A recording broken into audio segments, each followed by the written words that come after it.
यह घटना तेलंगाना राज्य के छोटे से गांव की है जहां 500 के लोगों के आसपास की आबादी है। इस गांव में 500 साल पुराना एक बालाजी का मंदिर है। बालाजी के इस मंदिर में इसी गांव का एक मध्यम वर्गीय परिवार का एक व्यक्ति अपनी बेटी को लेकर अक्सर इस मंदिर में आ जाया करता था।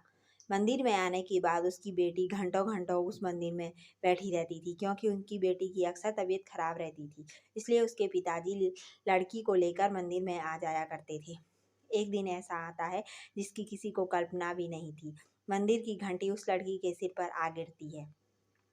जैसे ही वह घंटी सिर पर आ गिरती है,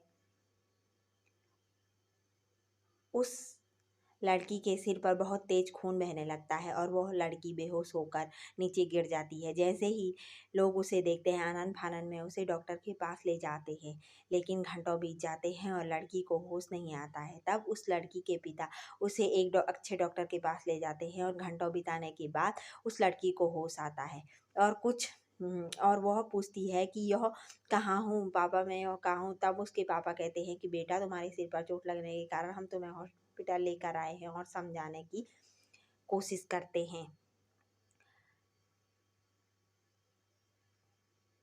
तब लड़की घबरा जाती है और कहती है कि मैं आप में से किसी को भी नहीं जानती हूँ।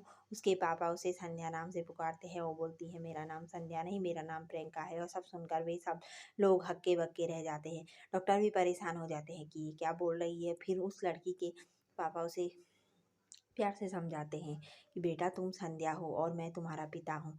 लड़की कहती है, नहीं, मैं प्रियंका हूँ, और शीशे की ओर जाती है और कहती है, यह मेरा चेहरा नहीं है, मैं तो बहुत सुंदर थी।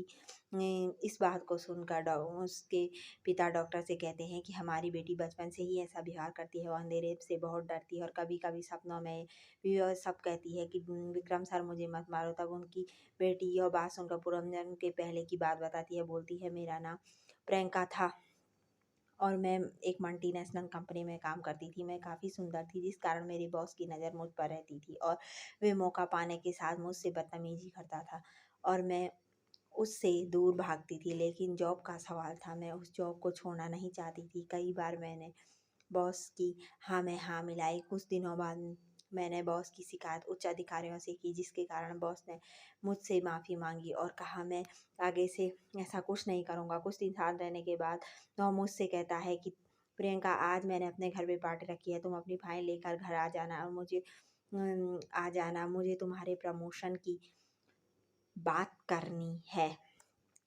मैं बहुत खुश होती हूँ और बिना सोचे समझे वहाँ चली गई। वहाँ उस समय कोई भी नहीं था। तभी मुझे बॉस दिखाई दिए और मैंने उनसे पूछा कि बाकी लोग कहाँ हैं। बॉस अचानक मेरी ओर बढ़ने लगे, मुझसे ज़बरदस्ती करने लगे, जिसका मैं विरोध करने लगी। उसी झड़प में बॉस ने मेरे मुंह पे तकिया लगा दिया और मेरा दम घुटकर मर गई। तब बॉस ने आनन फानन में मेरे शरीर को अपने घर के पीछे वाले खेत में मुझे दफना दिया। प्रियंका की बात सुनकर थोड़ी देर तक किसी को विश्वास नहीं आया। तभी उसके पिता बोले, बेटा, ये बताओ तुम्हारा घर कहाँ था। वो तब सब कुछ बताती है। तब उसके पिता कहते हैं कि चलो इसकी बात मान कर देखते हैं।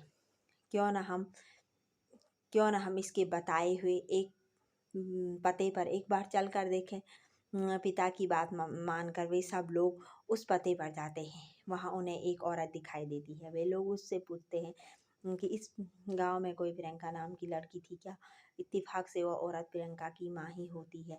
उसके पिता प्रियंका की माँ की ओर देखते हुए बताते हैं कि इस पर उसकी माँ कहती है कि हाँ, हमारी ही बेटी का नाम प्रियंका है। तभी प्रियंका भी वहाँ पहुँच जाती है और वह अपनी माँ को पहचान लेती है। प्रियंका की माँ कहती है कि हमने तुम्हें बहुत ढूंढा, हमने तुम्हें ढूंढने की बहुत कोशिश की, लेकिन तुम कहीं नहीं मिली। तब प्रियंका अपनी माँ को सब कुछ बताती है। फिर सब लोग मिलकर उस बॉस के घर जाते हैं और वहाँ घर के पीछे खेत को खोद कर देखते हैं तो वहाँ हैरान कर देने वाला दृश्य था। वो सच में प्रियंका की बॉडी का स्ट्रक्चर था, पड़ा हुआ था। वे सब लोग देखकर हैरान रह जाते हैं और उस बॉस को पकड़कर लाते हैं और पुलिस के हवाले कर देते हैं। ये घटना देखकर सब लोग हैरान थे कि ऐसा भी कहीं हो सकता है। Like video comment, share and subscribe. Thank you for watching this video.